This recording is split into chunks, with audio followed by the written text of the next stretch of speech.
Today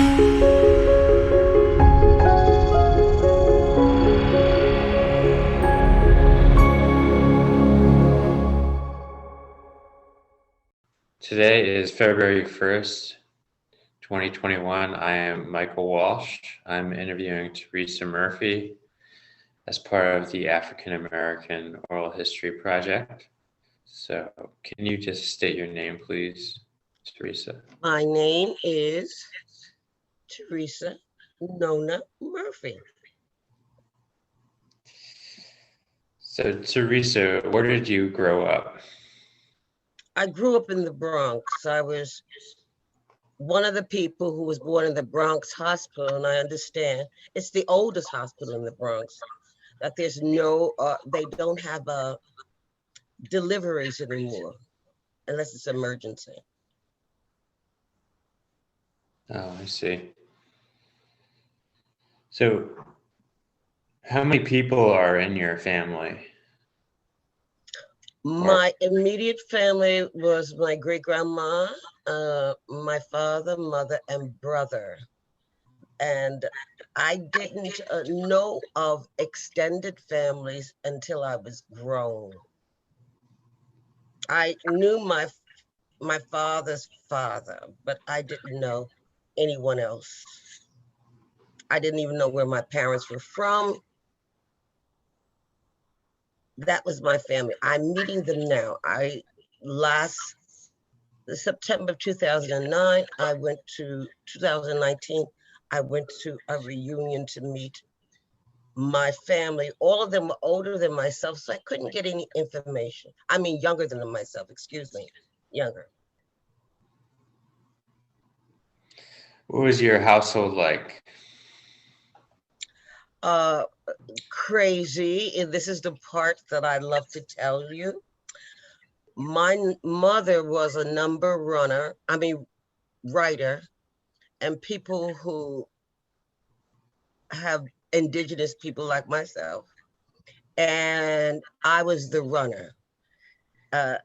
People know what numbers are. Numbers are three numbers together, 1, 2, 3, 4, 7, 8. And if you put a penny on it, you could win $5. If it was combinated, what is combination? 1, 2, 3. If I combinate it, it's 3, 2, 1. That would be a nickel, and then you would still win $5. It was extremely popular when I grew up, and found out that many of my friends' parents were also number writers. And the lottery, the New York State lottery, wiped that whole, it wasn't underground, everybody knew it existed, but wiped that whole economy out. And they put up 4 numbers, and people could win $1 million or 100 million from there. But it was major in the community, like any urban group. Italians, Irish, Jews, Russian, they all have this. It's never underground. Everybody knows who's doing it, but it's not taxable behavior. So you were involved with that kind of scheme? Yeah, as young as 5 years old. Mm-hmm. I would, let's say Miss Smith has some numbers, and she was about 6 apartment buildings away. I would run and I would get them. I didn't deliver any money. And if I saw the cops coming, I would run through the alleyway.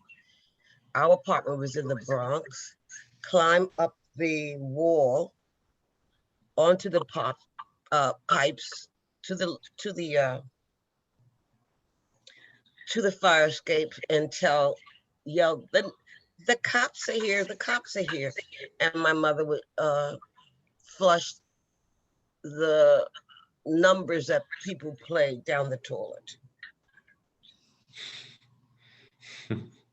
Yeah, it was well known. People were very, very involved. And if you saw the Bronx Tale, the man who unfortunately lost his leg and died, who played the rough guy, that's how I remember how the people, the bankers, those are the people who paid you off. That's how I remember how they would walk, how they would talk. They were slick. They would dress well. They had business to attend to, and that was their business, to collect all of the numbers for the day. And if there was a winner, come and give you the cash for the winner.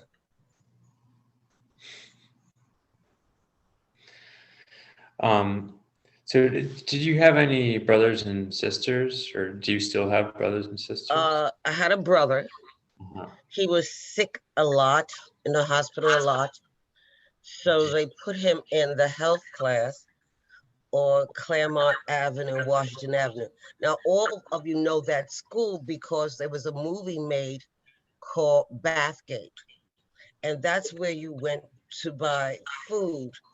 And it was each stand, there was, I am really shocked that they're all upset about live animals. You would first go to the chicken market, and your parent picked out the chicken, and I'm watching this now, and would wring its neck, cut it. And at that time, parents didn't care about Spock and his theory about raising chickens. And so I would have one of the few times have a tantrum because I didn't want to step on the feathers. And I never ate. One time I was at a cousin's house, ate fresh chicken. I just hated to see how they were killed. And when I was a child, no one, ask anybody my age, said, "Sweetie, are you upset? We'll stop doing this now." You were a child. A child was a person who could be seen and not heard. That was a colonial thing that they talked about all of the time. But anyway, my brother went to PS 42. He was in a health class. He had a lot of convulsions as a child. He didn't go out to play, and playing was major when I was a kid. And because of his illnesses, and at that time they didn't label it, they just said he has a bad heart. I didn't know until he died, when the doctor called me and asked me, did he have rheumatic fever as a child? And I said, yes. And he said, that's what killed him, not the sickle cell. But the tests revealed that everyone in the family had sickle cell. But I knew that I had a different one from him because I never had those type of health issues. So I was just different. And I ended up working at the same school that I was educated in. And it was the central place for District 9, where they had where they did records. They didn't have a health class anymore, but their record keeping, where people came to be evaluated. But what was something that happened when I was a child, and everybody probably from 45 up knows, you came home after school and you changed into your play clothes, put your school clothes up, and then you went out to play. Now, I didn't call myself a genius, but I was much better than the children are today in terms of what play told you. You learned how to count by twos, 2, 4, 6, 8, 10, 12, ready or not, here I come. That was usually hide and go seek. You learned how to count by fives. You learned how to count by tens. That was double dutch. And these things were important because you began to say, I want to be a part of that. And you had to learn the rules of being a part of that. You learned you learned the months of the year, all in together girls, how you like the weather girls, and then go January, February, March, April, May, June, July, etc. And you learned how your colors, because I've heard it called, as an adult, I heard it called by different names, but it's the same. We called it Devil in the Pitchfork flying in the air. And when I did the afternoon school program, the kids loved it. I would give Michael, I would say, well, you're blue. And I would say, your sister is green. And so is red. And you give all the colors. Now, if I'm the devil, you got to run to a light post and tag the person or try to tag it. And you would have to come back. And so that person became the devil, or it would continue until the devil tagged somebody. And once they say, oh, you're green, you have to run. And you, good thing traffic isn't the way it was, because all of us would be dead. We would run in the street to the post, and it was exciting. It showed how you were able to negotiate your environment and figure out these things. How can I play? What do I have to do? If it's rope, how do I have to play rope? You did the single rope, double dutch, you counted by tens and did 2 ropes. But the single rope was on time. And so your skills had to be relatively good, because once you jump out, I must on the next turn jump in. And it went like that. And when I was in the working just for an afternoon center, kids love those games because you can play high water, low water. Let's see how high you can jump over the rope. So you had toys at home, but the biggest excitement was somebody had an old clothesline and played these games. We played dodgeball, which about 20 years ago, they outlawed in the school because they said it was too hard a sport. Yet schools play, they play football, and dodgeball was taking the ball and see who can the person who has the ball hit. Saturday, if those who can remember, if you've ever seen Our Gang Comedy, and Spanky led it with what's his name that had the peak on top of his head, and there were no in these films that they did in the 30s, there was never an adult around. Children made up their own ideas, and that's how it really was. In the summer or the spring, grandparents generally would sit out in the front of the building and watch, but basically there were no adults out there. You're on your own. Saturday was a big day because I told you that you've heard of Bathgate, the movie. Right around the corner was Fenway, the movie house. And I think we started with 13 cents and it went up to 15 cents. And just kids would be picking up kids. We lived 4 blocks from Fenway. So as you go, there was this whole marauder of kids going to the movies. And that's where they showed the news, 5 cartoons, and 2 feature films. And it was usually cowboys versus indigenous Americans. And the kids would always root for the indigenous Americans. And of course, TV as it was made sure the indigenous Americans lost. And we were very unhappy. But they would come, you only needed a quarter because popcorn was a nickel, a franc was a nickel, and you had 15 cents to 13 cents initially, then it changed 15 cents to get into the movie. Most of us, if we had an extra nickel, would go and get, as they called it then and still do, a kosher pickle. I think a kosher pickle, oh my God, was so good. Now, if you saw what the kids did in the 50s, you would just be shocked. The kosher pickle would be in a barrel, and you take the prongs and you go into the barrel and take your pickle.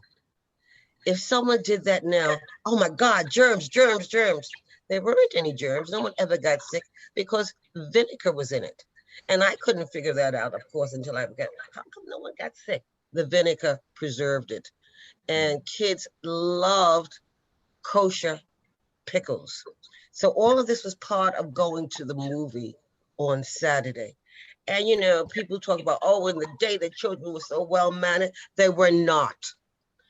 They would have this one matron, and she would just run trying to tell the kids to sit down, keep quiet. And they, as soon as she went to one section, the other section would start raising hell. I didn't, because and a lot of kids did, but there were quite a few that did. And you call that home training. I felt, as a child, I felt very bad for them. And don't forget, as a child, my brother was 2 years older, and he would take me to wherever we went to the movie, and there was a decorum. But there were kids that were really not nice kids. And this thing about, oh, in my day, the kids were, no, there were mean kids there, just like they're mean kids now. I worked in the school where always, there was some kid picking on another kid for no reason other than that they could. We had on Washington Avenue, a walk from 169th Street to Tremont Avenue. That means nothing to you. But those were the three train stops. And we would celebrate the Halloween movies or whatever. And they had a movie house on Tremont in Washington. And just swarms of children were going to the movie on Saturday. That's what you did on Saturday. And like now, the winter's out, it'll be dark by the time you came from the movie. Mm-hmm. And nobody thought, oh my God, my kid is going to be unsafe. What's going to happen to my kid? In that sense, it was a real different time, because we functioned very much as Spanky and the comedy, Our Gang comedy.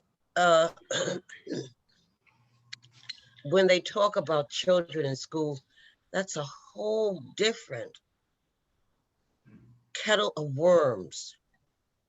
The children in school were absolutely well-mannered.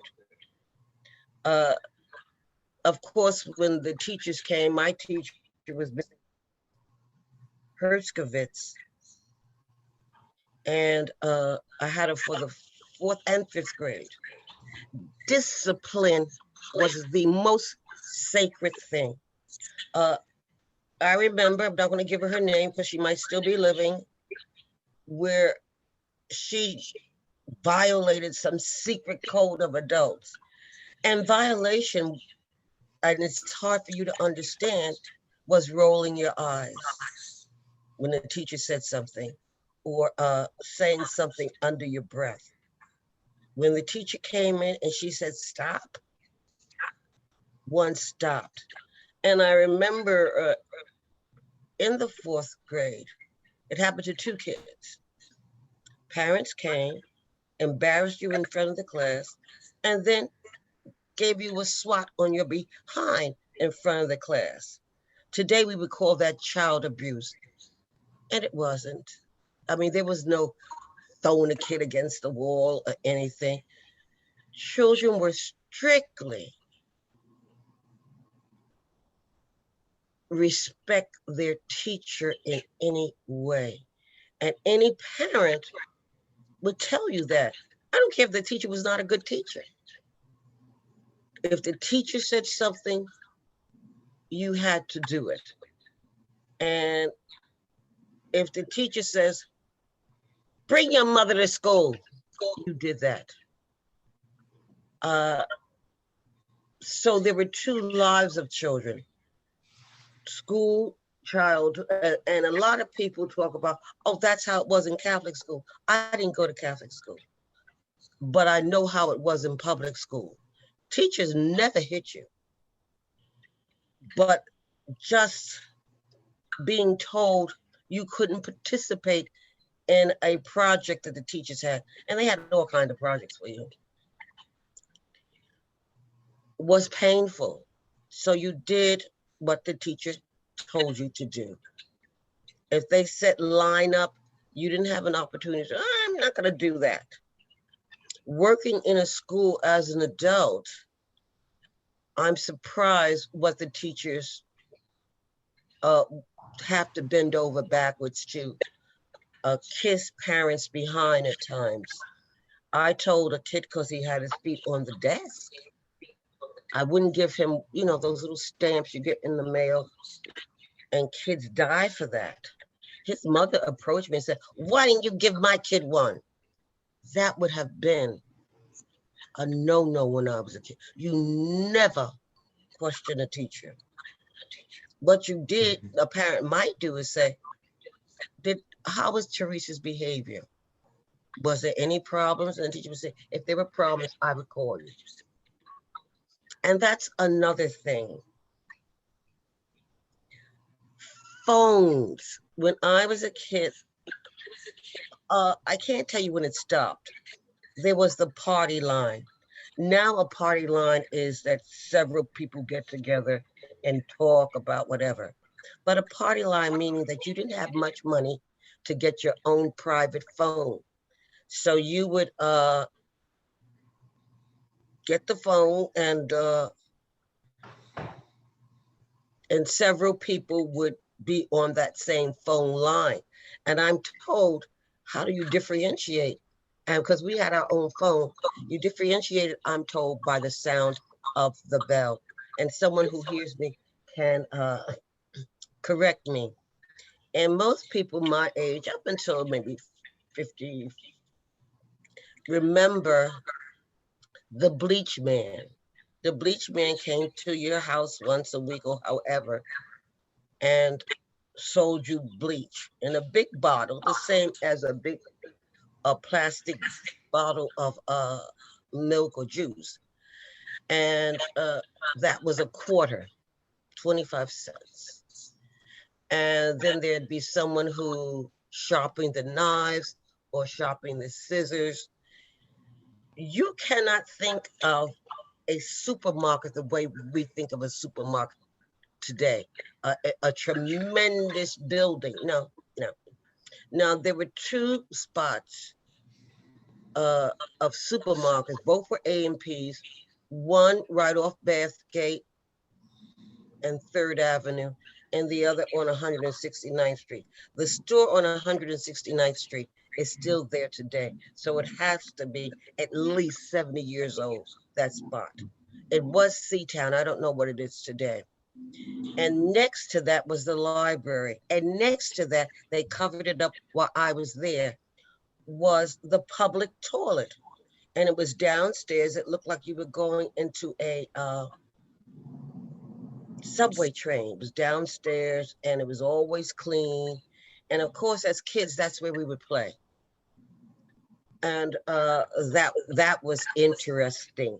But getting back to the knife sharpener, a lot of fruit and vegetables were also part of my childhood, where it was pulled by a horse.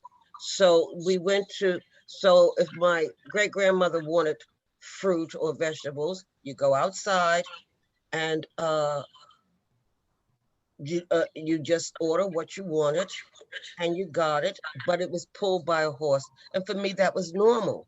And I think Sesame Street shows that when my kids were very small, but my oldest kids were very small. And my oldest child will be 50 this year. So some parts of New York still had that horse and buggy. I never saw the horse and buggy after I was a little girl. I never saw it again. But my mother and her friends would say, and I don't think parents realize how smart their children are. they would say, when the wagon comes, we all have to go. Now, that's one of those idiomatic expressions which I was not attuned to. So when I saw the horse and buggy come, I would run out under the bed because I didn't want to die, and I knew what that meant. Other than that, they sold just about everything. And they even had a truck that would come with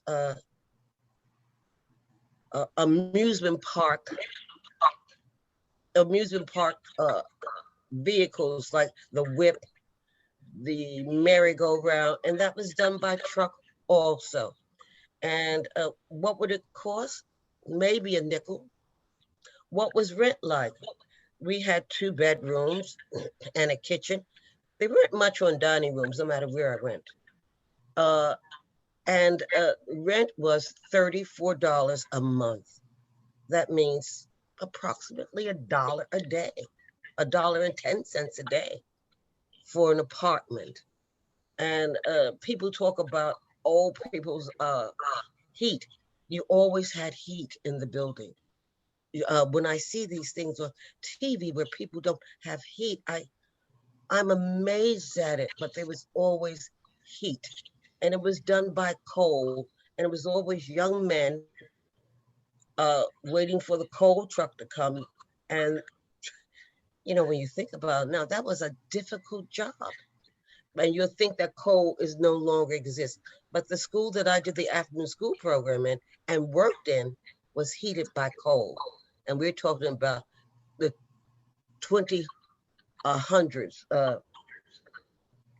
2007, they were still being heated by coal. I can't tell you right now how they're being heated, but I would see them, see the coal trucks come in. So that was part. What else when I was a little girl? I talked about the telephone. Oh, the milkman cometh. The milkman came. I don't know how often he came, but he came, and there were 2 parts to the milk. The top part was in a little circle, and the bottom part, and the most delicious milk you can find. And so everything was given to you, or if you went to the stores, like on 3rd Avenue, you can go and get what you wanted, and everybody had a particular branch. And then there was the candy store.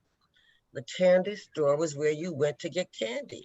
Again, you put your hand inside and you got your candy or your cookie. But think of the cookies, they weren't wrapped. And that would cost 2 cookies for a penny. And you would bring your pennies to school, and at break time, you can buy whatever the class was selling that day, like chocolate covered pretzels, things like that. It was an experience that you can't forget, and I write about it to my children. At the candy store, the ceilings were decorated in tin, but very nice designs. But there was one other person that came when I was a kid. Oh, The Iceman Cometh. That's a novel, and I think they turned it into a play or a movie. Well, that's what it was. Your refrigerators were small. There was no such thing as the top being the freezer. You had this little place where you put in for your ice cubes. And so it was important to go to the store every 2 or 3 days because there was no such thing as freezing. You would put the meat as close as possible to this little ice compartment. So if you were going to have a party, you would have to buy ice. And you had a big block of ice. The sinks were 2 parts, one for washing the dishes, and the second part for washing clothes in. And that's where they put the ice for the party. It could be chopped up, or you could chop it up, and you would have cold drinks. And The other side would be, as I said, for washing dishes. The most, I think, amazing thing, and you can see it in some buildings, the most amazing thing was, how did they put up the clothesline? We were on the first floor, so you could kind of explain that. But the clothesline was from one end of the building to the next. I find that fascinating into today. And there was always clothesline, and you put it up, and there was a lot of washing by hand. They had cleaners. Mr. Hopkins had a cleaner. And I think they had, I'm almost sure around the corner, they had a laundromat. But most people did the majority of their washing by hand. And there was a scrub board. Have you seen a scrub board ever? I've heard about them. I haven't seen one. Okay. A scrub board is you put it in the part of the sink that was deep, and you used your knuckles and soap to clean it, whatever item that you had to clean. But on the top of the two sinks, you could move it backwards and forwards depending on what you were using. And it had ribs in it so that you could use that to just wash one little thing. And people were careful when they washed it, because you don't buy clothes like you buy today. You might have 3 or 4 outfits that you went to church in, or someone's party in, or if you're going to a celebration. But it was your play clothes you played in. So people didn't have, maybe, depend on how much the family had, because there were few families, not many, and I want to say that had 10 children or 8 children. So I'm sure that they couldn't do what people like my parents did that had 2 children. And that was our reality, something that you didn't see today. And I remember when I got out of grad school and worked on 149th Street, there was the 3rd Avenue L. It ran from 149th Street to to Gun Hill Road.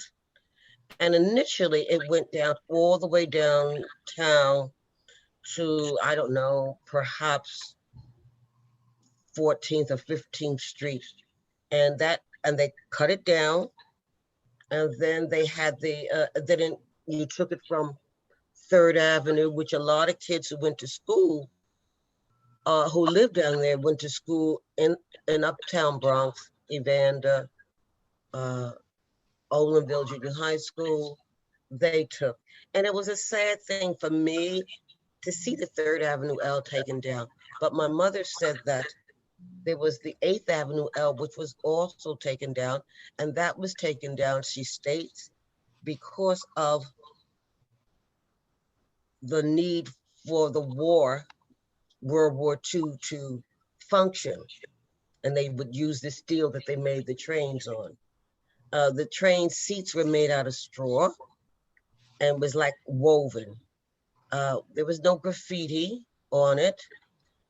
It was just the train. That was a major loss, I believe, to people. And you had trolley cars. And up until about 30 years ago, which is beyond many kids' thoughts, the trolley cars rails you would see on the ground, now they're totally covered up. The trolley cars would be run by electricity. People would get them. I only had one experience on a trolley car, but I remember it, taking the D train, going cross town on the trolley car. And that was a lot of my experience. Now, when I moved to Westchester, I'm told they had a movie house in White Plains that a lot of kids went to, but I'm not sure what it was done. A lot of people, such as myself, knew that there was day workers. The lady, Miss Florence, on top of us, did days work, which was you go to, no, she did weeks work. That means you would go to someone's house, 99.9% they were white, and you would clean for them. And my former husband's sister would call the family they worked for their children. And I would say, oh, I didn't know she had children. And the mindset of a New York City person versus a Westchester person was, to me, totally different. I would see women when I came up here, and this is my 51st, I can't believe it, year in Westchester, though I always worked in the Bronx. As a professional, I worked in the Bronx.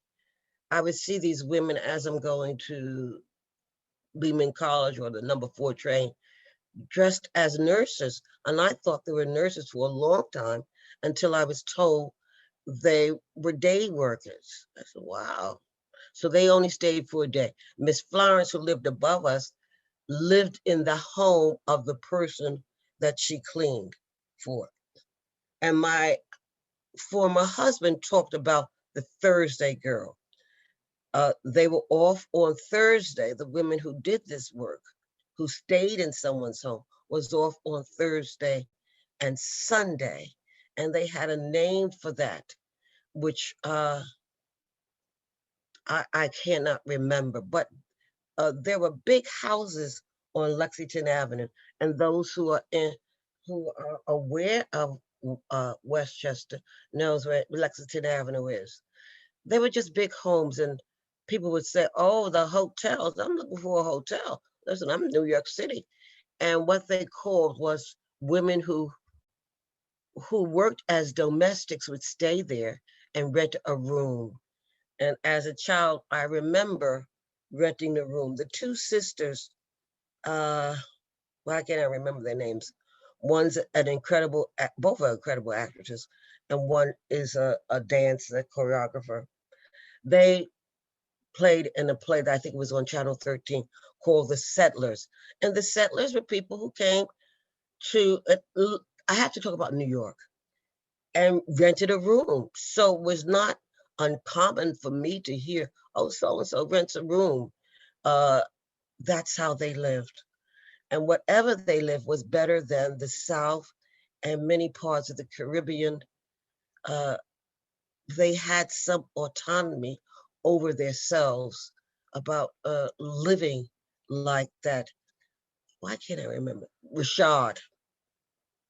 She's the oldest sister. She played in that and renting a room. And that's how I understand a lot of Black Harlem was done by people renting a room from these big apartments, and the brownstones, and I saw that for myself when I was a student at Columbia, were cut up so people could have a room. The rent was too expensive for them.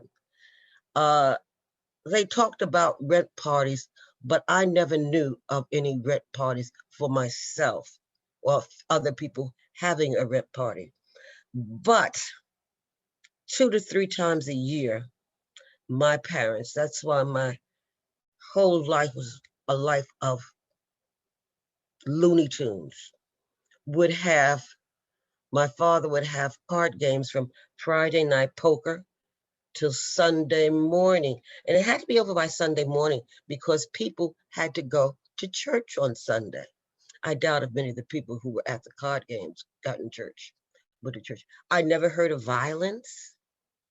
And prior to that, my mother would put up because these apartments are small, would push up the bed, have a table in between, and she would have someone tell the fortune of these women who waited to hear it. Now, this is before the card game would go on. And some of these women were so desperate to hear that something in their lives would go better.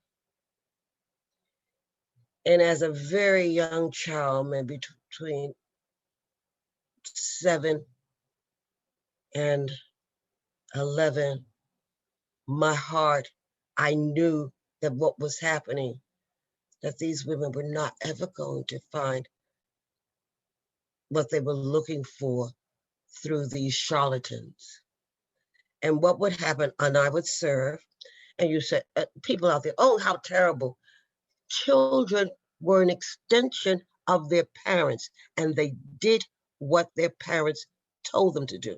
So they would take loose tea and boil the tea, and I would serve it. And these charlatans would come and tell one's fortune by looking at the tea. I never heard of anybody getting a better life after this. And they were just rows of women sitting, waiting for their opportunity to be told something that they wanted to hear. In New York in the 50s, and I'm only surmising because I can look back, and as one knows, I taught Black history for 35 years, and so it was my job to figure things out. But like when I was in prayer Bible class one time, something was said, and I went up to the pastor and I said, I know those women. I served tea to those women as a young child. And yes, they believe in God to the bottom of their soul, but they also wanted to have comfort in their lives. Not everything in their lives, that's why they're in New York, was toil, everyday grind. A few people lost their fingers from working in factories. They just wanted an opportunity, even if it's not much.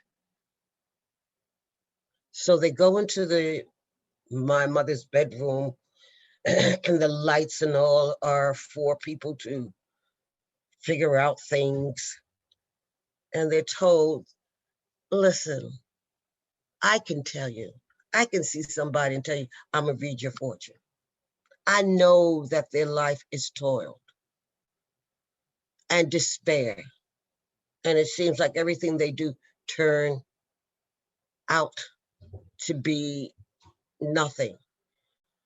So that was the beginning of Friday night. My job, and people who know me, never made potato salad. As I said, when I was a child, there's no, well, I don't want to do that. You did what your parents told you to do. And I would cut up the potatoes, and there'd be large bags of potatoes to make the potato salad, because people get hungry when they're playing cards. And we'd have potato salad, chicken, and collard greens. And that's what I would serve them. Probably was $1.25 top. And I know that people who ordered from the outside, I was deliver them. And people didn't have the fear that you're going to be raped or beat up or someone's going to take your money. They just sent me on my way. I would get the money, bring it back home. And that's how it was. I think I'm going to stop a little while after I say this. And then the card games. No one got hurt. No craziness that you sometimes hear about today. Always food was served.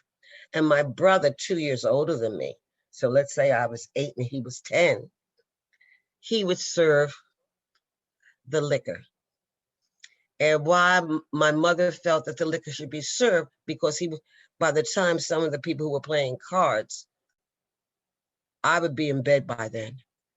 Got a little taste in them. That's what they call it. I need a little taste today. He would dilute it slightly, so the whiskey went further. And of course, they also would be served dinner and whatever the course of that. When I was 17, and I do this for my class too when I was teaching. And I was studying at Alvin Ailey's Clark Center for the Performing Arts. And I had a friend, she was 25. Now, if you're 17 and someone is 25 and they befriend you, that is the biggest thing in your life, to have a friend that's so big and strong. So she invited me to her cousin's brownstone in Harlem. And I didn't say anything. This was all new to me. And they talked about her mother. And I didn't have a name for it, and she didn't have a name for it. She was the youngest of about 10 children. And her mother did days work. And she talked about standing, and at that time, the subway might have been 5 cents. And you'd work all day and get maybe $1.50, $2 at tops. Standing on 174th Street train line, that's number 5 and the number 2 train, or either standing at West Farms, and those are just one stop away. And she talked about her mother's doing days work, and there were a whole bunch of Black women lined up. And the white women, who may not, most of the time, were not as educated as the Black women, but the Black women were never given the kind of jobs that a poor white would be given. Because a lot of people like to lie. A lot of white women my age like to lie and talk about, oh, everyone who was a homemaker. No, the people who worked at Woolworths, Five and Dime, at A&P, at all these stores were women, and they were poor white women. But they like to say some stupid thing.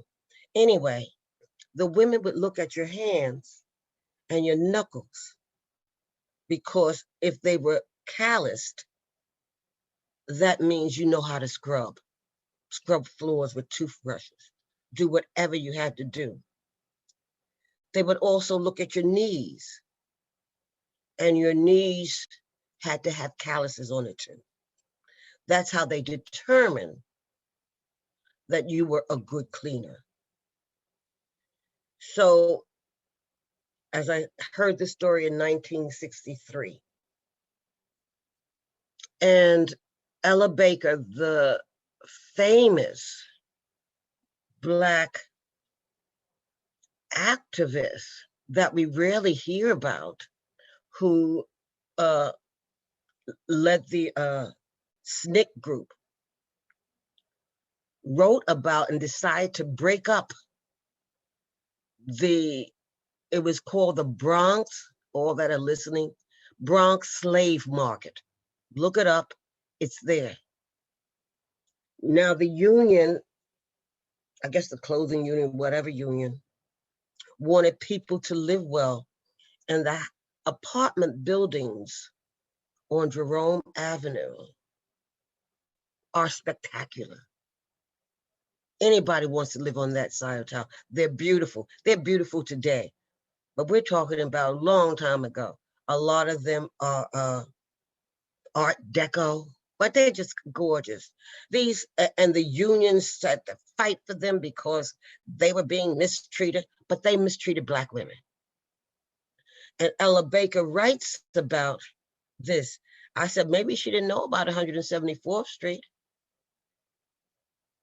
The looking at, that was 161st Street train station, 167th Street.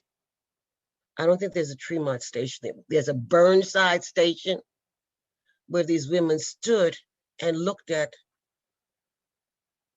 Black women's hands. Were their hands callous? Were their knees callous? If they were, they could work for them.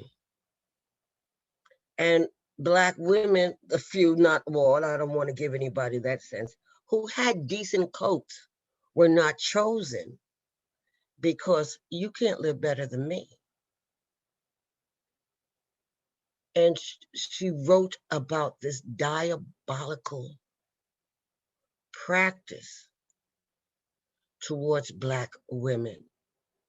Now, Miss Lynch, all of you love Miss Lynch. She was one of the founding women between Yonkers, Mount Vernon, Peekskill, White Plains, Greenburgh of the Black Women's Political Caucus.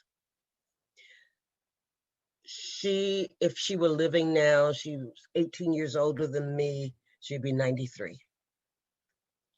Her mother then would be maybe 120. Her mother was a college-educated woman. But the only job she was able to get was working in the hotels, not the hotel, well, maybe the hotels, and the theater buildings like Paramount Theater, or all the Broadway kind of theaters. And everybody knows what I'm talking about. That gives you, they hand out the tissues, they hand out the candy, the soap. That was what a college grad did.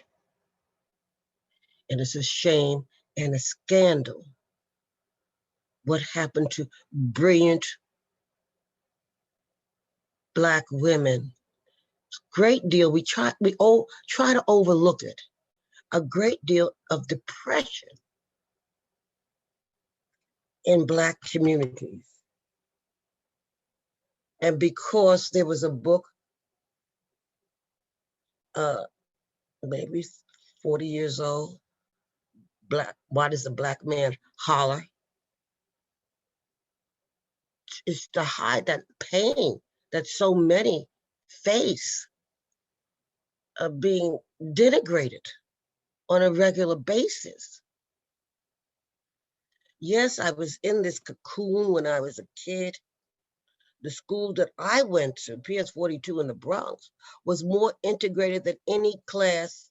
Well, when my oldest two were little, it was the same, where you had X amount of Spanish kids, X amount of Black kids, X amount of white kids. Most of the white kids were Jewish kids.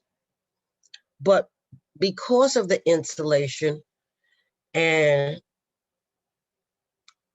people my age know, from probably 50 on up know, you couldn't hear their pain because this is grown folk talk. You get in the other room. You're not supposed to be around grown folk when they're talking. My mother, who was a high school grad, and I looked at her report card, took chemistry, physics, Latin. I never took those courses. So here, just giving you a snapshot of what it was like. But what it was like, I am standing on so many of these women who have broke barriers for us. When we look at Cicely Tyson, I remember her being in the Blacks, off Broadway, East Side, and a lot of Black scat, Godfrey Holder, all of these Black scats, their feet wet being in this play.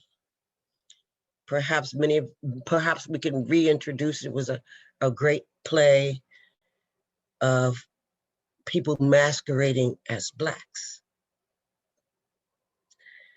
If Michael has something to ask me, feel free to ask me, jump in at any time. Did you ever personally experience discrimination? Absolutely. Absolutely. In Can you talk a little?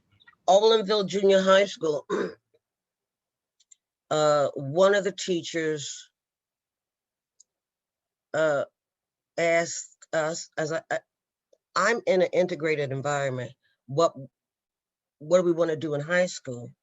And for the white kids, she said, well, I'll write a letter to make sure you get into like performing arts or music and arts, which sits on City College campus. I'll write a letter for you. And when it came to the Black kids who have the same talent, if not better, Billy Williams went to music and art. Diane Carroll. It was a really famous school. And perhaps their teachers didn't look at Black children as nothing. When I was in the 7th grade, we had moved uptown Bronx to Edenwald Project. And it was this time of the year. And Mr. Comerford, if he's still alive, I don't know, but whether he remembers it. I was that 12 years old girl in your class. We don't study, it was called Negro History Week between February 12th and February 22nd. We don't study that because Negroes, that's what we would call, Negroes have no history. They came from the dark continent. We were devoid, his thinking was, we are devoid of feelings. Yet, he worked in his second job was at Edenwald Projects as one of the afternoon leaders. He made his money off of Black people. He made his money, and the audacity. If you don't know anything about Black people, look up the pyramids. Look up doing in East Africa, doing operations on the brain with, long before with no anesthesia. And they do that now because they've got to know where you hurt. Look that up. Look up the mighty kings of Africa. Look up Timbuktu, but you're too lazy. So you say these things, and Black people are just supposed to, what they say, I know why the Black man hollers. Because you write the books and take the meaning of Black folks out of it, as if we had no soul. Yes. And I think the worst was because pardon me.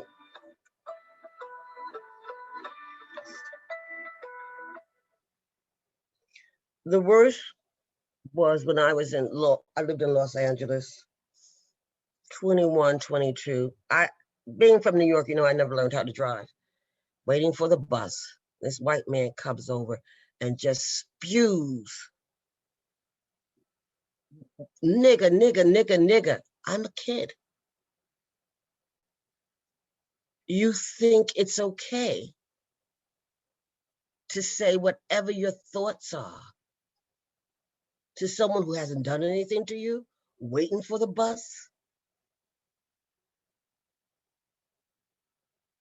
Well, we're discriminated everywhere. When I decided when I was about 19, I wanted my own apartment in Pelham Parkway. I went, they saw who I was. Theresa Murphy does not give you an idea of who I am.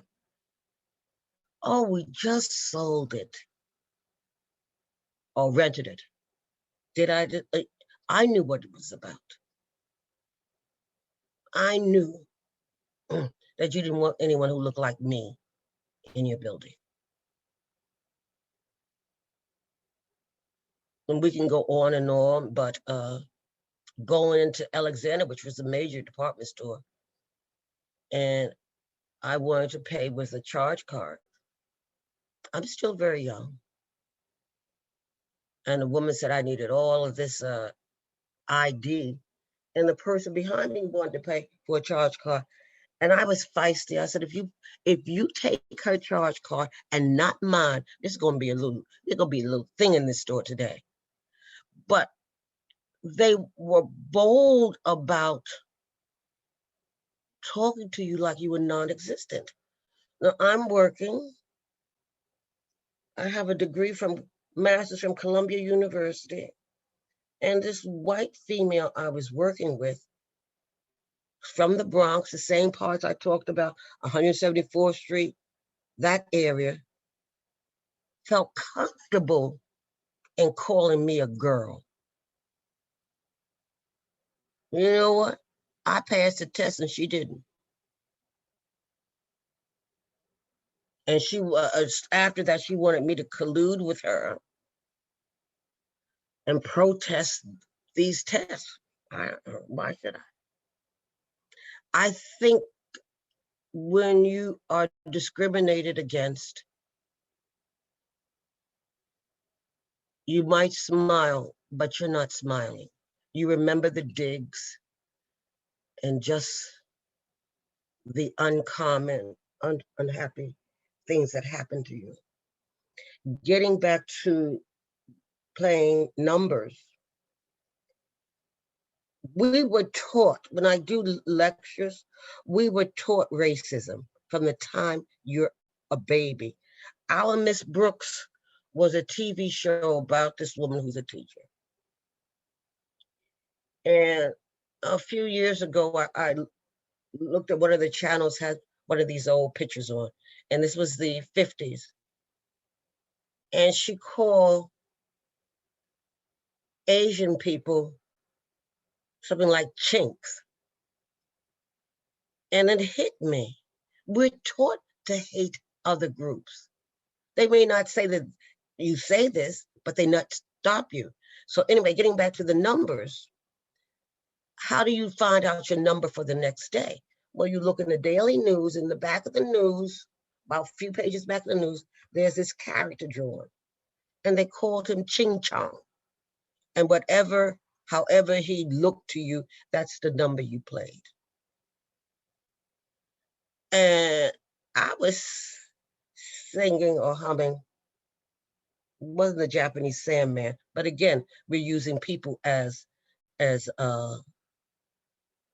totems. It was something else, and I can't remember, and I'll remember as soon as I stop talking to you, where they say the Japanese Sandman. And it was a very popular, upbeat song, and we're degrading people. When I worked with some people in New Rochelle, they said, well, you know, an Italian by the last name always has a vowel. I didn't know that. So everybody has their little clutch that they're into and unaware of people's feelings. And I hope I was rang tang ding dong, up the ding dong, rang tang ding dong, rangamatang. It's the Japanese Sandman. And my daughter, this was a few months ago, she looked at me, how dare you sing that? Not realizing that I was singing something which was on the radio that was offensive. So you're taught that song in what is it? About the love between an islander and another person. You're taught when you're young to hate groups that have not done anything to you. I know as a child, walking home from school, that's right, we walked home from school, it's 4 blocks, and oh, you could do that. And we were talking about, oh, you know, white people's hair stinks. Yeah, it stinks. And they have lice. You know, no one told us not to say it, but we overheard things. And it doesn't have to be from our household. It can be from any adult or someone, when you're little, anybody that's 10 years older than you is an adult. So yeah, I experienced segregation, discrimination, and also I gave it out also because of pure ignorance. I was very active in the civil rights movement, protesting a young boy getting killed by police in Washington Heights. I was in March on Washington. The next year, I was in the Democratic convention with Fannie Lou Hamer trying to seat the Mississippi Freedom Democratic Party. Can you And describe the march? I'm sorry. Can you describe the march a little bit? The march of on. Washington, sure. Again, and I still think this is common around people. I'm a kid. I was 17. I found out about this thing, ironically, from a young woman. I heard we were in school together. A young white person who said, "Would you like to find out about information?" I said, "Yeah, yeah, yeah." And so we went down to 169th Street where I lived, right? But it was completely different. There were projects there. And it was Congress of Racial Equality. And I went with them to, I was 16, to where the young boy got shot and killed. At 1 Center Street, we marched, and the horse reared up, and it appeared to me like he was seconds from my face, maybe 2 feet. I was terrified, but I understood I had to die for this. Understood. And I used to think it was, why did my mother and father tell me? Nobody, I don't remember any of my friends, parents, talking about issues in terms of Black being second class, and maybe that was good, or fifth class in the United States.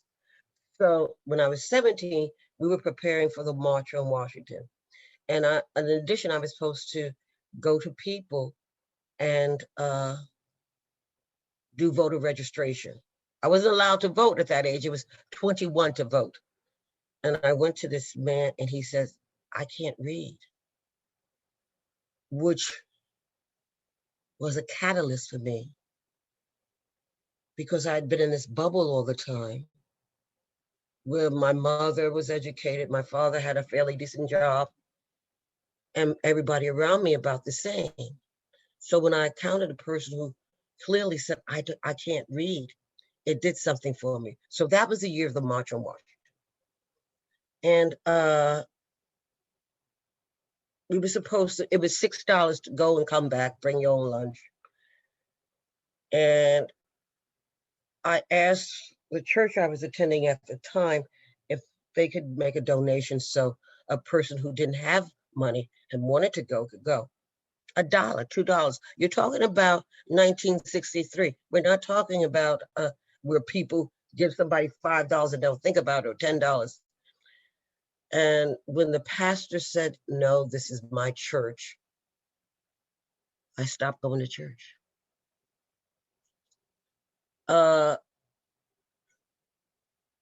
They ordered school buses, and we were supposed to leave like at 12 o'clock at night. And I went from, where did I go? By myself. The 3rd Avenue L was still working. We would never do this today. Got on the train, which was about 3/4 of a mile from where I lived. Went to Gun Hill Road, got on the 3rd Avenue L and walked up the hill. We would never do that today. Ready for the March on Washington. We had heard that Brooklyn, the buses broke down. We chartered school buses.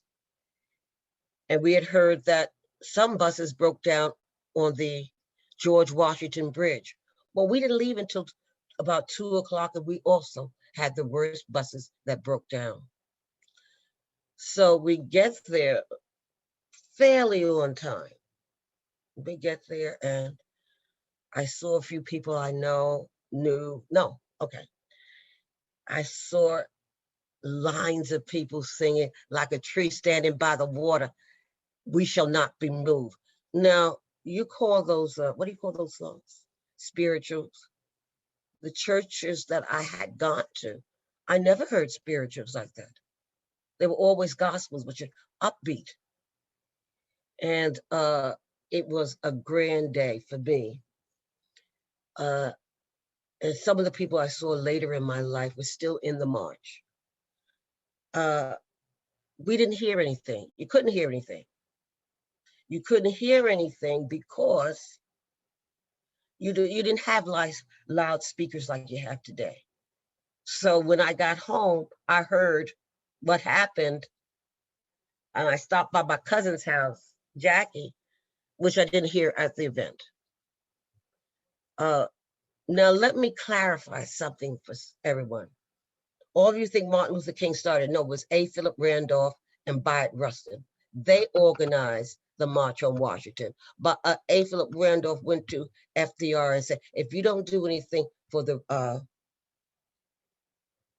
red car carriers, those are the black men who worked on these trains, that Amtrak trains going north to south carrying people's bags. We're going to have a march on Washington. Well, we did have one. He went to Kennedy. Nobody in Kennedy's family came. And that's important because Kennedy, no, he didn't come. So we want to get clear who organized the March on Washington. When I teach community organization, my students have to look it up. They have to look it up and find that the people who organized it, and I have a much broader audience now than I had then when I have it with my students, was Byatt Rustin and A. Philip Randolph. Matter of fact, music and art that sits in City College, name was changed to A. Philip Randolph. That's how big he was in terms of it. But people who write history or talk about history don't know history. Burt Lancaster was there, Peter, Paul, and Mary. Bennett was there. So you're gonna say, well, where was Martin Luther King? Martin Luther King did not want to join this march because he stated that it was communist inspired. Once you start getting people like Burt Lancaster, Peter, Paul, and Mary, Tony Bennett, who were there on the podium, then he said he'd be a part of it, maybe 2 to 3 weeks before the march.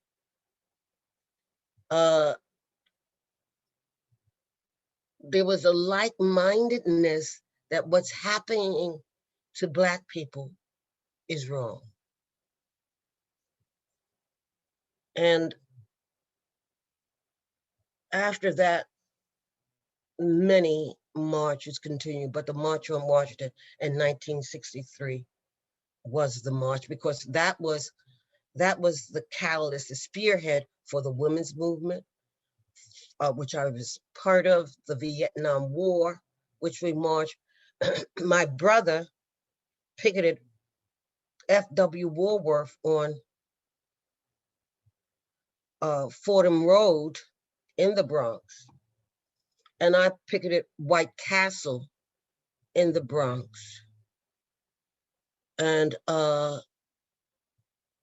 we talking about Tony Bennett? On TV, it says he has Alzheimer's. He is such a great person. But anyway, that was my first sit-in. Now, White Castle, unlike maybe the southern states, would serve you a meal. However, you couldn't work there. And that's what the picket was about. I'm fortunate to say, also Jesse Jackson, the two people I'm talking about is in surgery. I'm fortunate to say, after I got some degrees and worked as a school social worker, I worked at the Giordano building school, where they wanted me to work in the toilet with the other SBST people, school-based support team people. And I had no problems working in somebody's room, working with kids when they were on lunch.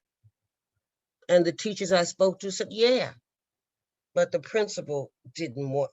How are you gonna have a loudmouth person like me? How can I sit at a restaurant around the corner from the school and then be told to work in a toilet? You don't have to believe me. Check it out.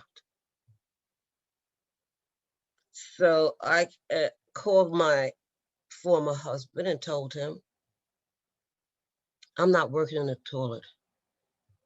And you call NAACP now. Yeah, that was, and I can't call it discrimination because the two other people that I was with were told to work there too. And of course, they thought that the two people I was uppity, and the man left. I'm told I was gone first. The man left because someone came into the toilet and do what you do in the toilet. How insulting. Yes, you, the Board of Ed, and you were called out at PS, is it 122, right off Sedgwick? Because you know what you did. So I wasn't going to work in a toilet. I don't care what you say or what anybody else says. Can you see me? Yes, I can. Okay. Yeah. So that was 30 years ago. And they called me at 10 o'clock Sunday night to change my school. And this was a practice of the UFT, not the UFT, the Board of Ed. We don't have enough room. You work in a toilet. And right off not Third Avenue, right off Webster Avenue, I worked for a very brief period in the closet with brooms, etc. Look it up for those who do not believe. Yes.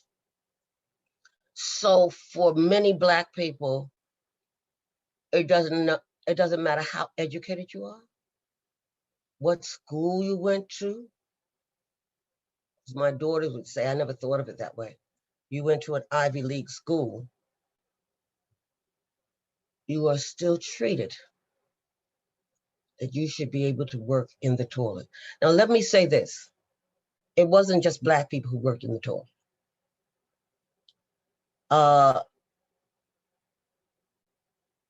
And that's a stain on New York City Board of Education. So, yes, did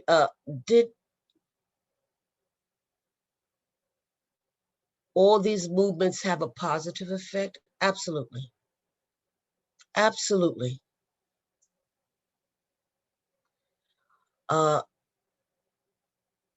These movements gave me and other people around my age an opportunity to go to school in New York.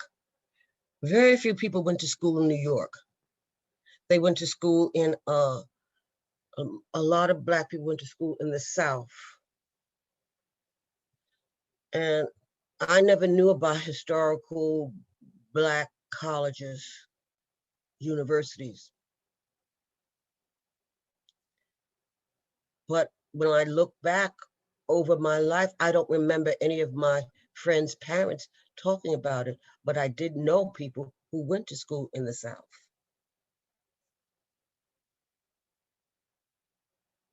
What was more, I hope the people heard me, what was more excited was being at the 1964 Democratic National Convention to seat Mississippi Freedom Democratic Party. We were there, I believe, Stokely Carmichael, Rap Brown, all of the, probably John Lewis, all the greats were there. And as usual, we were quiet picketing, and they asked who wanted to go up and try to go into the convention. And we had a counter picket group. Do you want to know the name of it? It's SPONGE, Society for the Prevention of NIGGER, Getting Everything. And it was founded by a New York City police officer.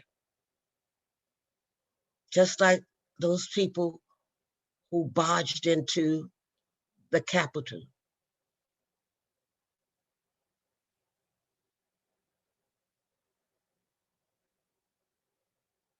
Can you still see me? Yes, I can. Yeah. Yeah. And I So, was 18 then. Yeah, I was 18. so you're able to get all the way in. Like, how far were you like into the? No, they asked for people who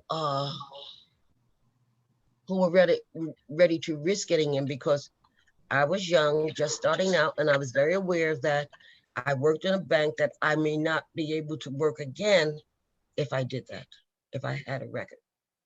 Now I would, for the last, I don't know, 20, 30 years, I would do it in a heartbeat. Oh, I see. All right. Well, I think I have time for like one more question, Teresa, and then maybe we can have another interview after this. Mm-hmm. A lot of really interesting things to say, and I really appreciate it. So, what does Black History Month mean to you, and are there any figures that stand out to you in the Black history? It's months, right? When I was a child, it was weeks. Yeah. And none of the teachers, I had one Black teacher, and she, in the 6th grade, and she came because Mr. Meyerowitz had a heart attack. So we had her for the whole year. And when I was babysitting, I would hear my babysitter talk to her friends that it was difficult, next to impossible, to get into the Board of Education. That's why you can have a teacher say to a 7th grade class, Negroes have no history. They come from a dark continent, because there's no one there to straighten him out. Feeling comfortable. I don't think that there was a Black working in Olinville Junior High School. Whoever hears me, tell me. There was one Black woman teacher in Evander High School, and I spent a half a year in PS 55, Junior High School 55, and there was a Black science teacher there. But other than that, I would hear Black people talk about we can never pass what they call a test. Now you get a test at the board, and then after that you get an oral test. I remember when I was going for my social worker interview, well, I don't know if you're qualified, da, da, da, da, da, da, da, da.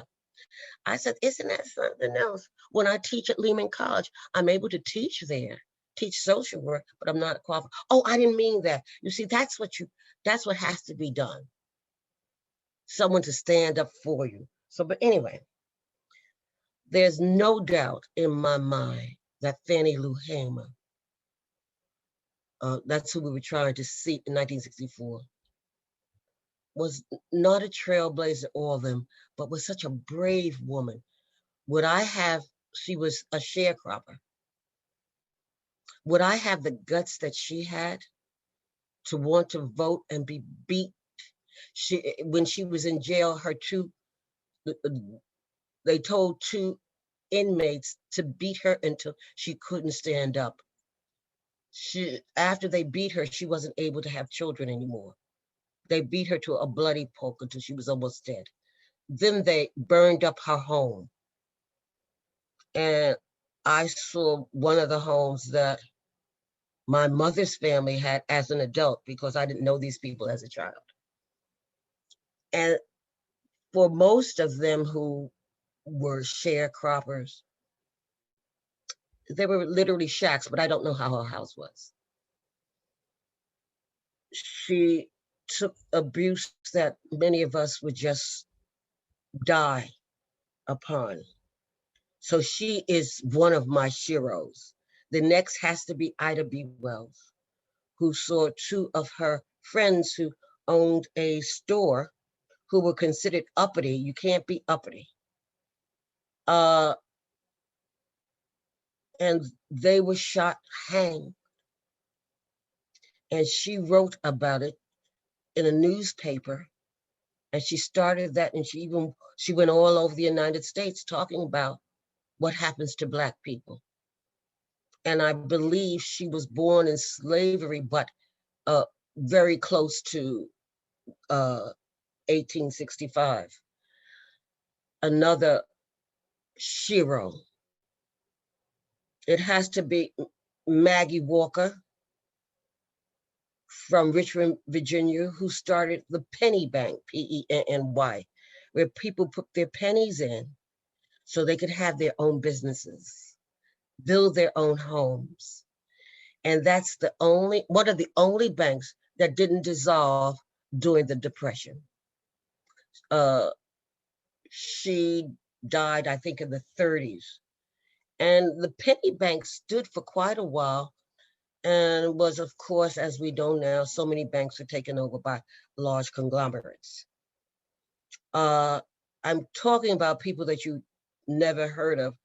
Mary Church Terrell was, I think she was born during slavery, but that was the crux of it. Her father was one of the first Black millionaires. She was educated in Europe. She spoke German, French, English. And you're saying, we're talking about like maybe 1880 or something like that. It's hard to believe. Of course, everybody knows Madam Walker, who developed businesses through hair for Black women. So that the only job in life does not have to be cleaning someone's house, no matter how educated you are. That's what Black history means to me. And Black history also means the men, women who fought in World War I, who were denied by Wilson to march in the parade for the war to end all wars in France. He wrote to the president or prime minister that they should not march with the good white people. So they had a march, and it's on the picture. You might have seen the picture already of this man who has one leg, and he's marching down Fifth Avenue with his uniform on, because Woodrow Wilson denied these men their personhood. Also, there were two horrific events in Texas, Brownsville, and I don't remember the other one, where whole troops of Black young men were killed because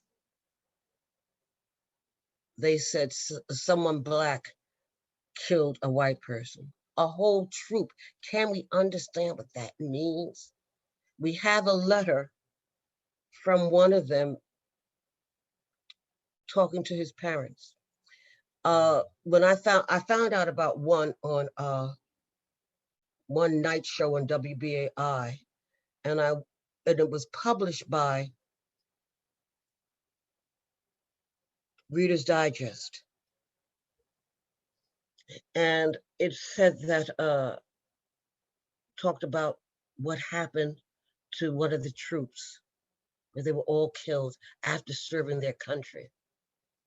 And I have two very distinct feelings about Tuskegee. Why am I not remembering these names that I try to raffle off? And I'm looking at him now in my head. He was the first president. He was told by Wilson to go speak to these men so they can apologize. And he went. It would be outlandish if we put a whole group, maybe 15 young men, and killed them because one person said a Black man did it. Well, up in Massachusetts, they were beating up every Black man in the Black area, which is Rose something, because a white man said a Black man did it, and he did it.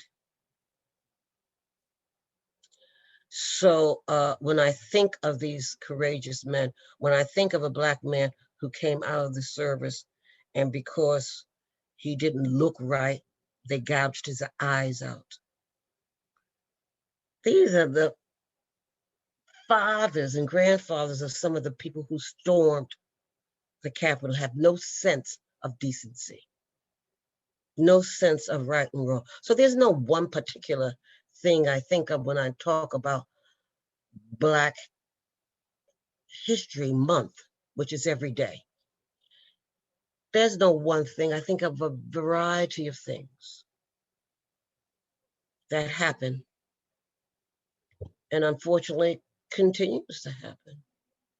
We just don't hear about it. You can kill a child to more rice and use an expert's marksman within seconds getting out your car. And in the last month, they found it. Well, he had motive. But he had killed a white child playing cops and robbers. Child, 12 years old. When I think of Emmett Till, there's so much. There's not one thing that I think of when I think of Black history. I had just come off the March on Washington when the girls, Carolyn McNear, I remember her name, where a bomb was put into their church, just left the March on Washington. She was a few years younger than me at the time. I was 17, she was 12. One thing? No, there's no one thing. There's when I was told I had to work in a toilet. There's no one thing. When a teacher says in front of 12 years olders, Negroes have no history. They come from a dark climate. There's no one thing. There's many things. I don't know why a whole bunch of Black people have just killed themselves. How do you come from a war, serving your country, and you're homeless, living in subways? Yet other people can come here and say, I worked very hard. I got this big house. How is that possible? When you fought for your country, you see them all over, huddled in corners from the cold. Every one of those people should have a bed to sleep in, a pillow on their head, warm, clean clothes. What did Trump say? He wants them from Europe, blue eyes. So I fight for the country. My father, his brother got a award from FDR, because we don't know about that, do we? When the Japanese bombed Pearl Harbor, even though he was a cook, he took up a gun, because where he lived in the South, he was around guns and he knew how to use them. But the terrible part about that, my young student, because I taught a course on women, says it wasn't the Japanese in those planes. Most of them were Koreans. We get pleasure out of stamping on the underdog and then rewrite history. And when I went to Korea with my student and my son, he was supposed to be the videographer, I learned about people's hatred towards one another. When one of my students, because I give them kind of free range, from Ireland, because I want them to do their own personal history before they know everything about women and have no knowledge about other things. Rights, hunger, sleeping in small rooms with a great deal of siblings. So Black History Year is 24/7, because I recognize that we are not the only ones who have suffered unmercifully at the hands of brutes.